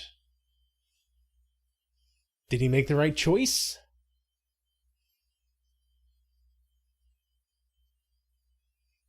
I don't know. I guess we'll have to just watch the next episode. We will. Next week. Jeff, thoughts about this episode? Well, I think the main thing here is what happened to Jakar. Yes. Gets captured. He left Babylon 5, his sanctuary, and Centauri caught him. Yes, they did. So that's moving that forward, and we're seeing another partnership between him and Londo. This could be the salvation of these the Narn people. And I just love that scene where Londo leaves the cell and the light flashes on Jakar's face, lighten up his face as if things are going to get better, going to get brighter for him. Maybe not for him, but definitely for his people. If this goes through, if they can make it work and get rid of the monster on the throne, as they were saying. Yeah, and someone was pointing out it looked like he was wincing from the light, and yes, Probably was. He probably but was. I so agree with your take on the symbolism of the moment. He was in that dark, dingy cell, so I imagine bright light would make him wince. Yeah. So it's probably a bit of both. Omni, as you're saying, he was wincing. Hey, John. Hey. Yeah, I definitely agree with the symbolisms. That this was a moment of darkness, and then the light came on, and yes, he winced, but it was I don't know, his body language was also saying, like, I am relieved to be in the light and come out of the darkness. Yeah, I agree. We get a progression with Sheridan. He's figuring things out, where he is, who this guy is that he's supposedly talking to. We don't have a resolution on that, but he's making progress. And did he die at the end? Is he going to come back? Is he the one that should not be killed? The one who is dead and lives? But you're talking about Sheridan. Yeah. We got another candidate. I was leaning toward discount Rod Sterling, Mr. Morden. Mr. Morden. This guy? We'll let some more evidence pile up here. We'll let more evidence come.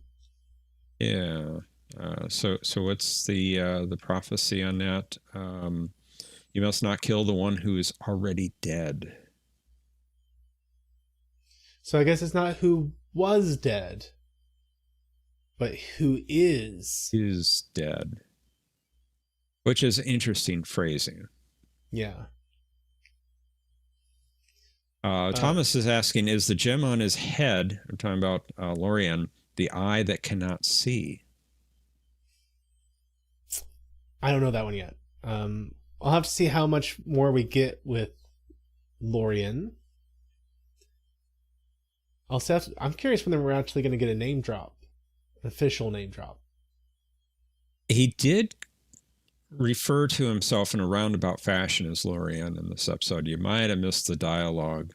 Okay. He said, if I say to you that my name is Lorien,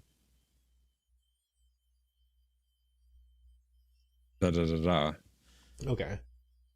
I missed it. Positive. I mean, he didn't say positively, and no pun intended there, positive, that his name is Lorien, but he did refer to himself possibly as Lorien.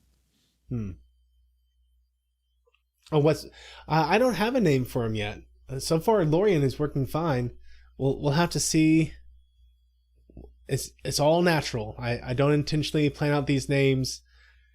They are 100% mistakes of the moment. So we'll see how long I can be right with Lorien. We get some nice dialogue between Strider and Jakar in this episode. It seems like they're forging maybe a friendship.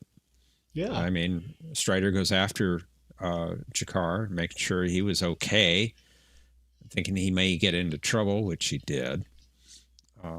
And I think there's some nice progression with Franklin, too, in a positive fashion in this episode. We didn't get much time with him. It didn't get much time with him, but what we did get Yeah, what we did get was good. I think his demeanor is a lot better. Uh, and I think part of it was initially we had writers that weren't writing him very well. And now we have JMS writing every single episode of season 3, 4, and almost all of them of 5. And he can write him how he wants to write him. And by season 3, he was getting into the STEM problem. So he was naturally going to be having some issues there. But I think he's on the road back. Now, did you notice who was not in this episode? Let's see. We didn't see Ivanova. Exactly, Ivanova, which is interesting. There was a scene that was filmed with her, but it was cut for time. Oh. And I think it's interesting. These first 2 episodes are 3 main human characters: Sheridan, Ivanova, and Dr. Franklin. Okay. And Garibaldi. All 4 of them, actually. We don't get a lot of time with any of them. Maybe Sheridan the most with this episode. Susan in the last one. But we're not getting a lot of time with them, which is really interesting. We're getting a lot more with Jakar, with Londo, the secondary characters, if you will. Yeah. Loris, which I think is a sign of the strength of these characters and how well they're written. Not enough time, says Thomas.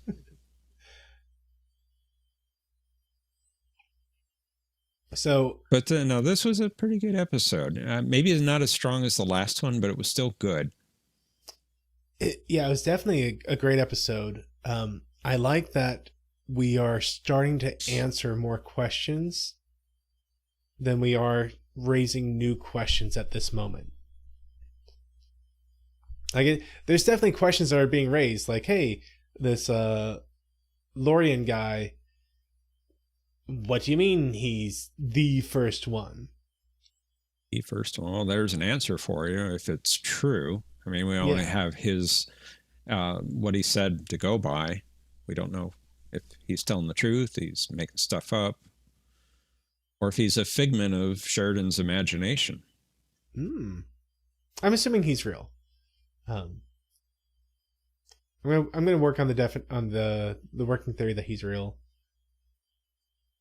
I did find it interesting that he was using both the questions: who are you and what do you want? I think that's going to be kind of central by the end of the series. That we see the Vorlons and the Shadow Spiders have each pursued a path of extremism in which they only focus on one of the questions instead of what it means to have the synthesis of these 2 questions together. Who are you and what do you want? And I was just going to raise this, but thank you, Texas, for putting it in the chat. Did you catch the 3rd question he asked? He added a question to the 2. Oh. He asked several questions. I'm not sure which one the 3rd one would have been. Why he was. Just why he was? Mm-hmm. That was when he followed up with, but I know so you have what do you want? What do you want and who are you? But also the question, why is he, basically? Why is he who he is? And also Texas is pointing out, do you have anything worth living for? Okay, so that was something I was wondering at the end of the episode, if he was trying to deliberately trick him toward death, and that Sheridan was going to be, like, whenever that question came, do you have anything worth living for, that would have pushed him toward life. But it seems like we really are just pushing toward you need to surrender control and have some trust here. Because you're stuck in this space? We had all three questions once before, way back in season 1. Oh, really? Yes, Sinclair actually asked it when he was when we had the flashback of him on the Minbari ship during the Battle of the Line. What episode was that? And the Sky Full of Stars. That was a good first season episode. Yeah, that was a good one. And Kosh, 1.0 Kosh, kind of hinted at it when he said that understanding is a 3-edged sword. So does that tie in with the 3 questions? All right. Omni says Valen knows the right questions, right? Which kind of ties back in with the Minbari doing things in 3s. True. All is 3.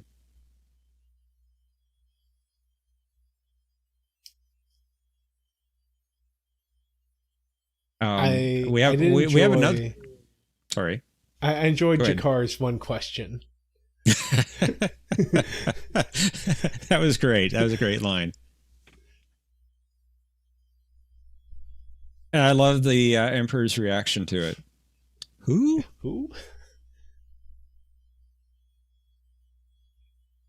So, we have another callback to And the Sky Full of Stars as well. Sinclair says to his wingman during the Battle Line flashback, I tried to warn you, but you wouldn't listen. You never listen. Lorianne has the same kind of sentiment toward the Shadows and Vorlons, that they don't listen to him. Okay. So a couple tiebacks there. That one might be a little more obscure.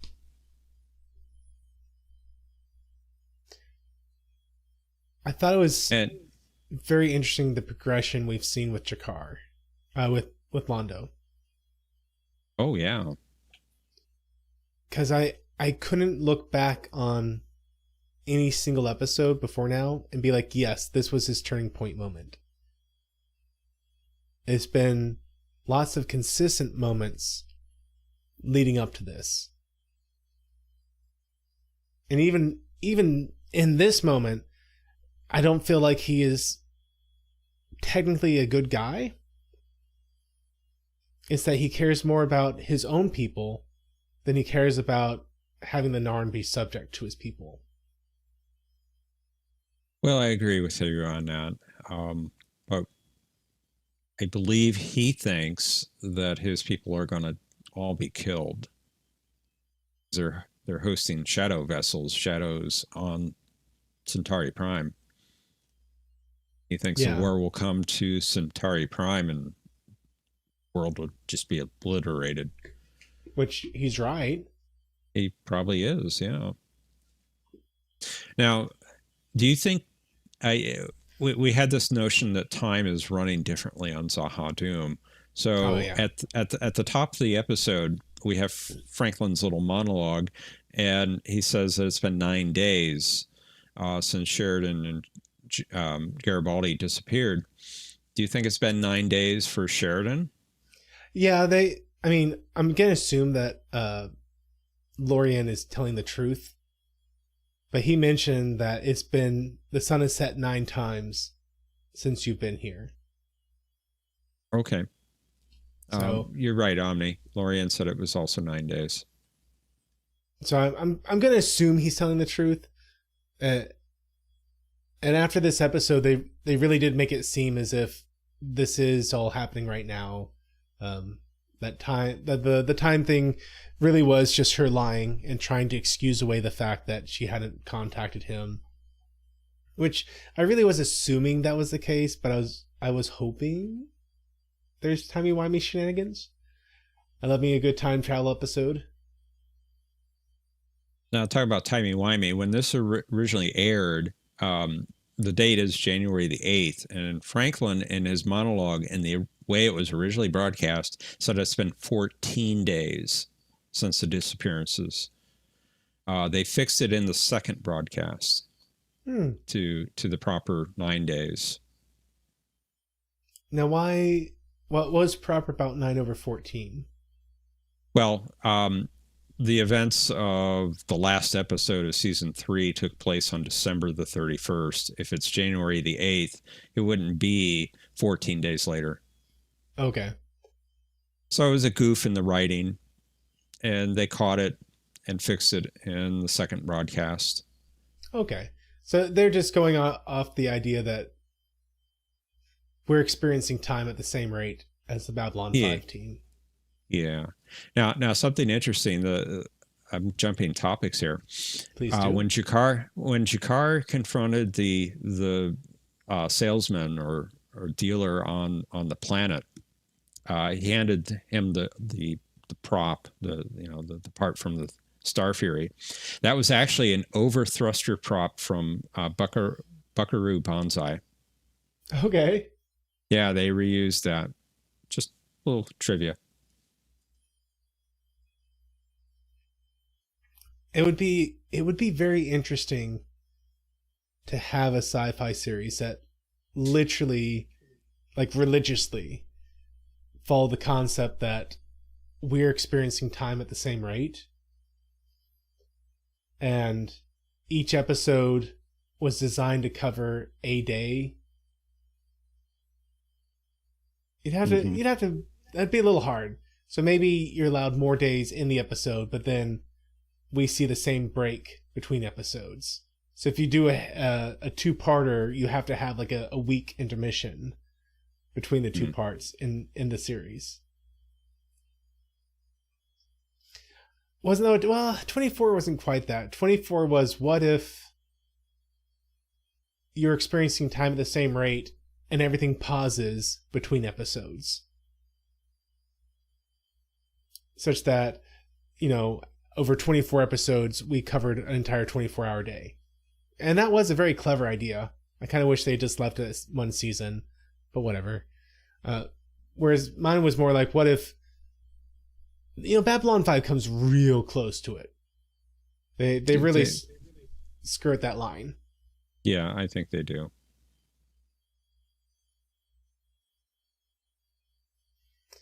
So I was right in that Mr. Garibaldi was not rescued. No. Today.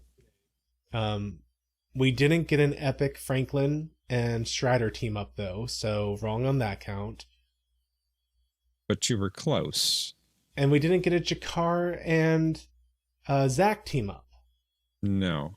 So I got the pairing wrong, but we did get a Jakar and Strider pairing. Which I thought was interesting. Yeah.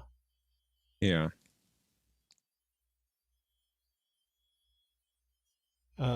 I like the fact that we see... you mentioned this, that Franklin is really acting differently. I think so. He's calmer. He's not being quite so manic. Wow. So I'll be interested to see if that continues, or if this was just a somber moment, because it's a hard time right now. He is in sorrow like everyone else. So I'll be interested to see if that continues once Sheridan gets back. Because I do think Sheridan will get back.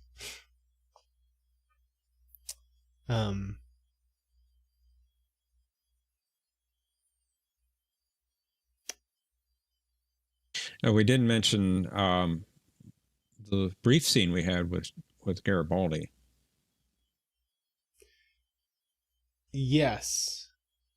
I was just thinking about that. They talk about how they're trying to see if he can remember what happened from the moment he was taken. And he is violent in his response to them. Like it seems conditioned violence, that he's trying, like it's almost like to try and access this memory prompts him to rage so that he will not have the ability to think about it. Or yeah, I mean, maybe he just doesn't like chairs. I don't know. But honestly, it's one of those things where how quickly can they put in that modification in the back of the neck and through the head? Was Garibaldi bonded to a shadow spider ship?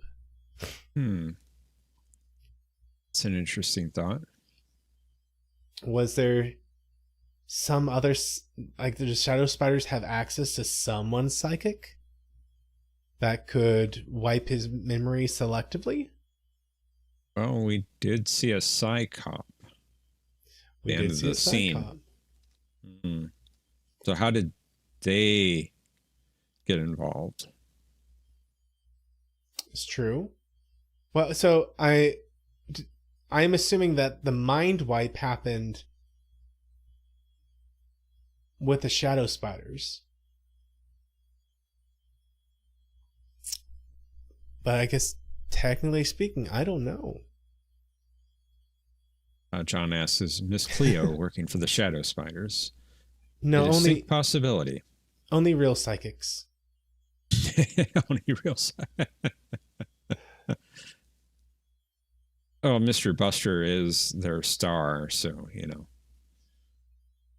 I guess that is the thing. We know that some of the Psi Corps is aligned with the shadow spiders. We saw that in season 3. We did, and Buster's against that.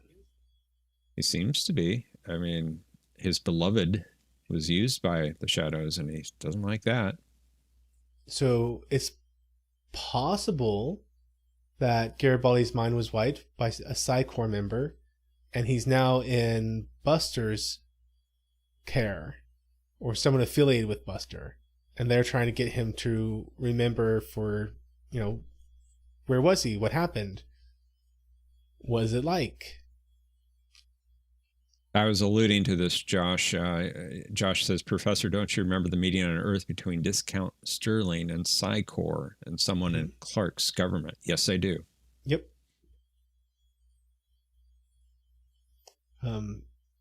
So I'll be interested to see what happens with that. The energy field at the bottom of the planet.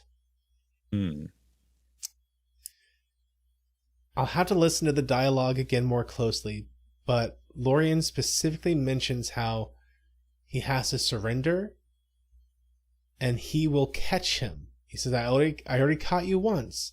Surrender and I will catch you. And so it makes me wonder if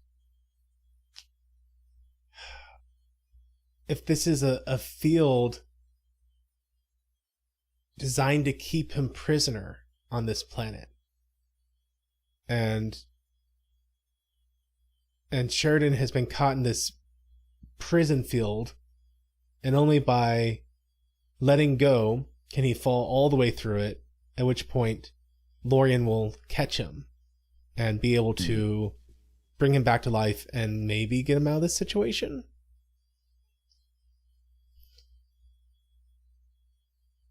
It might be a trust exercise. Good point, Thomas. Josh, that's not the professor. It's Sebastian. They're two different people.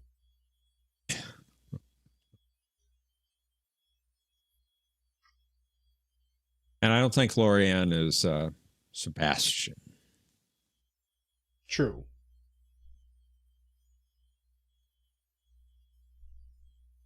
Lorian sounds just like Sebastian. It's uncanny. I actually think they sound a little different. No, it's probably the actor trying to make them sound different. I thought you were talking about the names. But yeah, the actor, the voices. I mean, it might be the prosthetics as well. That could play into it. Yeah, I agree. So, lots of things happened.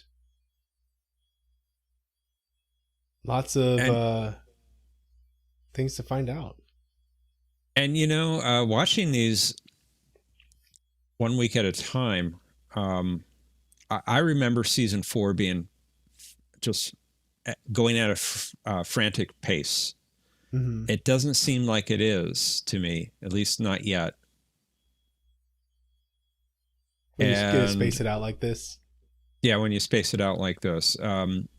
This seems more stretched out to me than I recall. Thomas says one sounds Scottish, the other Russian. Okay. I think you're talking about the wrong character, Thomas, or characters.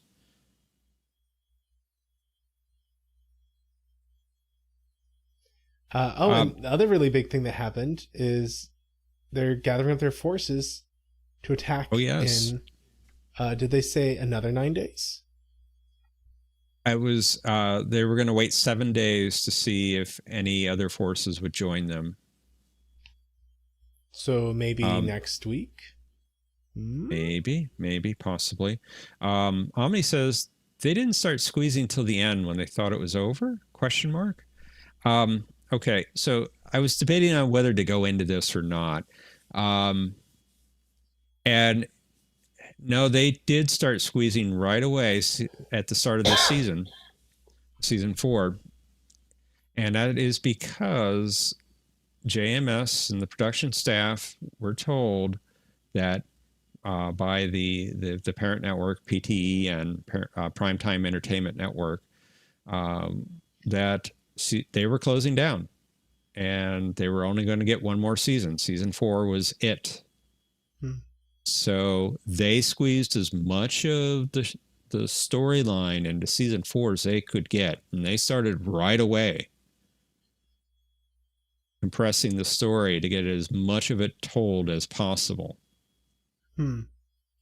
Now, saying that, almost at the end of season 4, when they thought it was over, and I will state that they actually filmed the final episode of the series that aired at the end of season 5 during season 4. So the final episode was filmed during season 4, even though it didn't air until after or at the end of season 5, because they thought it was over. They had to get it in. And at the last minute, Turner Network Television, TNT, the cable network, came in and said, hey, we'll give you a season 5. We'll give you a spinoff. We'll give you TV movies. Sign the dotted line. And they did. And then they had season 5. But they had already told some of season 5 in season 4. So they had to stretch season 5 out a bit. And they already had that final episode filmed that they were going to air as the end of the series at the end of season 4, which they shelved for a whole year. Oh, I gotta wait so long to get there, though. Yeah, we'll get there. Now, in saying all that, since they had one more slot to fill for the end of season 4, because I thought they were done, they were going to air the final episode of the series at the end of season 4, they had to film yet another episode at the end of season 4 to fill that slot.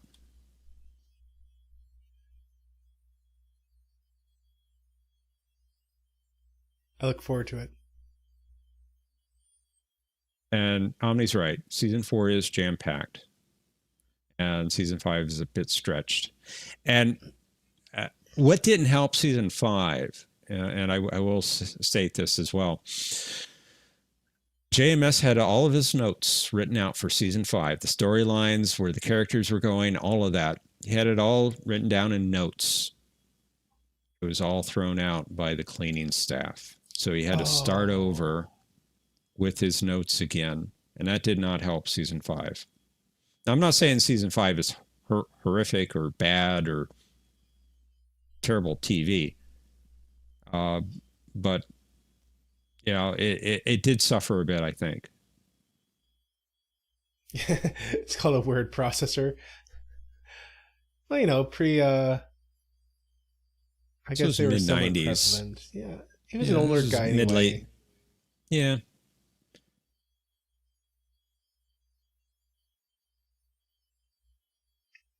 Season 5, I do like season 5. It is a bit stretched out. There are some things that are not as good maybe than the prior few seasons, but there's good stuff in season 5, especially I would say the last 6 or 8 episodes are really good.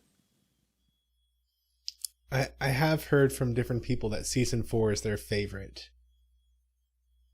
Some will say season 3 was their favorite. My favorite is season 4. Hmm. Yeah, not everyone works well on computers. Hello, computer. Just use the keyboard. How quaint. Well, hey, let me go ahead and make a prediction for next week and shuttle me off to Morpheus's embrace here.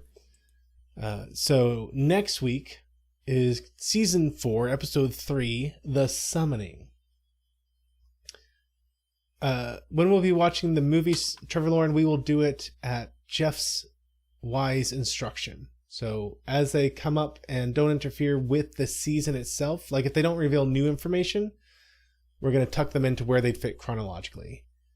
If they would spoil something that I wouldn't know had I watched the series being aired originally, we'll wait until it came out. Air date. Just to give you a heads up, the first movie we'll probably watch is Third Space, which will be around episode 9 of season 4.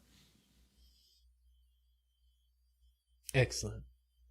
And then the next one would be after season 4, where it was originally aired.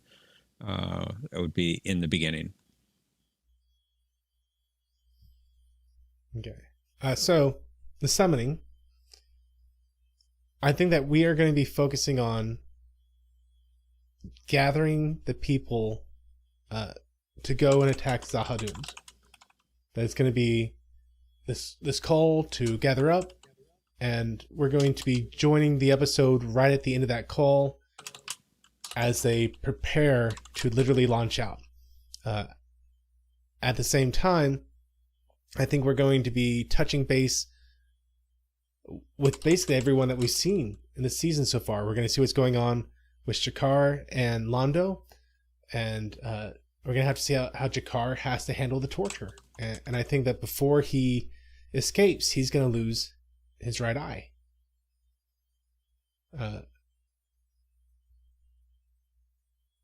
Because that's what we saw in the future, Jakar with the eye patch. And I think that Jakar is going to have to endure that.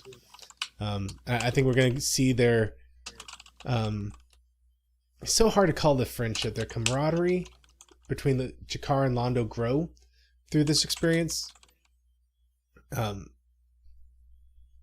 And I think we're going to be touching base with Garibaldi and just kind of him having to deal with where he is, and dealing with being in a Psy-Corps care. He wants to get out of there. I actually think that once it is revealed, I think next week would be a great episode for Buster to show up. And because he and Garibaldi very much have an antagonistic relationship. And so I think it'd be nice to have him show up and initially have that same old antagonism, but then he's able to show Garibaldi that he is in this conditioned response where he blows his lid. And I think that Garibaldi is actually going to, by the end of the episode, willingly stay on with a Buster until he can resolve what's going on with his missing memory. And then, of course, we're going to be having to touch base with Sheridan and figure out what is going on with him now that he went to talk. How fully dead is he? And how's the first one gonna breathe life on that ember and bring it back? And I also think that he made the comment in this episode that the piece of Kosh is half the problem. And so I think that in this near death state, he's going to have a dialogue with Kosh. I think that's going to be all the main, and it would make sense for the episode to end. I don't know, maybe not. I guess it wouldn't make sense for it to end on a cliffhanger. We just started the season. I was gonna say it made sense for it to end with them like coming into orbit around Zahadum and cliffhanger, but I don't think they'll do that. It's the third episode of the season. Instead,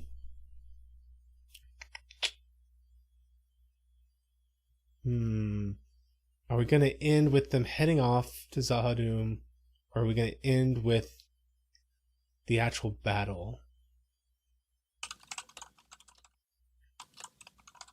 I'm going to say that we have the battle, that they're able to strike, to strike at Zahadum, and that's actually going to be beneficial to Sheridan in getting him to be able to get back to the surface to eventually be rescued.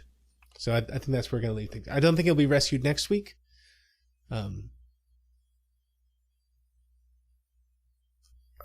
Yeah, I'm going to stick to that. I don't think he's going to be rescued next week. So that's my prediction. Sounds like an exciting episode, Matthew. Yeah, I think it's going to be jam-packed full of excitement. A lot of stuff going on here as we get this season. 'Cause, I mean, that's kind of the interesting thing, that we've had so much happen, and yet we haven't really, I think, addressed the core issue that we're going to be seeing in this season. That right now we're just setting up all the groundwork so that when the core issue is revealed, we have that framework to deal with it for the rest of the season. You know, Thomas, that's an interesting point. Doesn't every end of an episode and arc end in a cliffhanger? I guess you're right. That's true. Like today we ended with Sheridan on the floor. That is a cliffhanger. Good point. You're right, Thomas. I will be bold, and I will say that we will not have the battle next week. We will be ready to have the battle, and I think that's where the episode will end. But I'll stick to Sheridan's not rescued.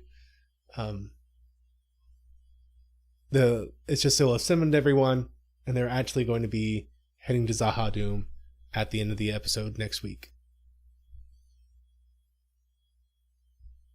Very nice. Yeah. Can't wait to see it unfold. Oh, one last thing. The comment about how cautious people can split off parts of themselves. It really makes me wonder if there's technically only one Vorlon. And he has just cut off piece after piece after piece after piece of himself. And that's why this Vorlon is also Kosh. Just Kosh. And the anger that he has toward Lita? Yeah. Is because that's a piece of himself that is now lost forever. They reproduce by budding? Kinda. Yeah, so that's what I'm kind of wondering, Omni. If Posh and the Kosh, not the same, but they all come from the same source. You know, kind of like that movie Multiplicity, where it was a clone of a clone of a clone, and each new clone degraded in quality a little. I wonder if originally there was only one Vorlon left, and he just kept cutting off bits of himself and putting it in the encounter suits and doing stuff like that. Joel Miller says Kosh and Kosh 2 are clearly different. They were there with Phelan on before. Both of them. Yeah, I'd say that if there was one singular Vorlon, I would imagine that they started this cutting off bits of themselves back when the first ones left. Such that Posh is also grumpier than Kosh. Yeah. So I'm not saying like they're a hive collective. Like I just think that maybe they're all come from the same source, the same person. Yeah, and kind of like the Great Link, the same way that Odo was different from the female shapeshifter, but they're all part of the Link. Hey, did someone say collective? In other words, they are as one. They are as one, John says. Could be. Omni wants to know, so the Vorlons have a queen? A hive queen.